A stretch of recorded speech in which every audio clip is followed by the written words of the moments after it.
সারা দেশের বন্যার্তদের সহায়তায় ঢাকা বিশ্ববিদ্যালয়ে আজও চলছে গণত্রাণ সংগ্রহ কর্মসূচি।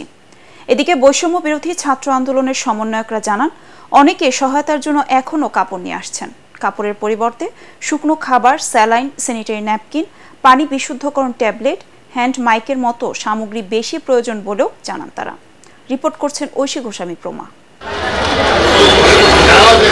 নীলফামারীর পলিটেকনিক ইনস্টিটিউটের দ্বিতীয় বর্ষের ছাত্র সাদিকুল ইসলাম গত কয়েকদিনে নিজের বন্ধুদের নিয়ে প্রায় ১,২০,০০০ টাকা সংগ্রহ করে আজ বৈষম্য বিরোধী ছাত্র আন্দোলনের টিএসসির বুথে বন্যার্তদের সহায়তায় জমা দেন তারা। একই জেলার সরকারি টেকনিক্যাল স্কুল অ্যান্ড কলেজের ছাত্র নিবির ইসলামও তুলে দেন তার সংগ্রহ করা অর্থ।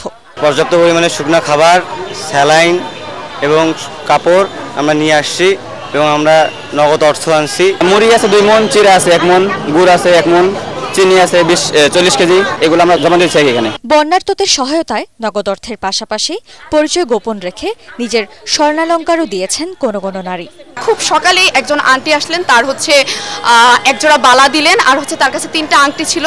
তার কাছে নগদ কোনো অর্থ ছিল না। তিনি ঢাকায় ছোট্ট একটা জায়গায় বাসা ভাড়া নিয়ে থাকেন। তো তার কাছে যতটুকু সম্ভব, যতটুকু দেয়া সম্ভব ততটুকুই তিনি আমাদেরকে দিয়ে সাহায্য করেছেন। এদিকে বন্যার্তদের সহায়তায় আপাতত পোশাকের প্রয়োজন নেই বলে জানিয়েছেন দায়িত্বরতরা।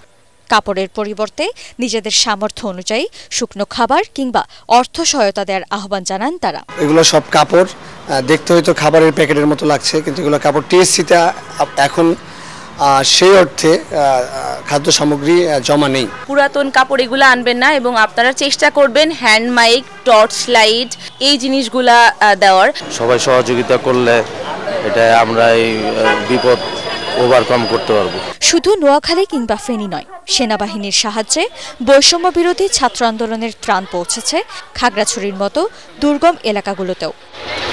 ঐশী গোস্বামী প্রমা, এটিএন বাংলা, ঢাকা।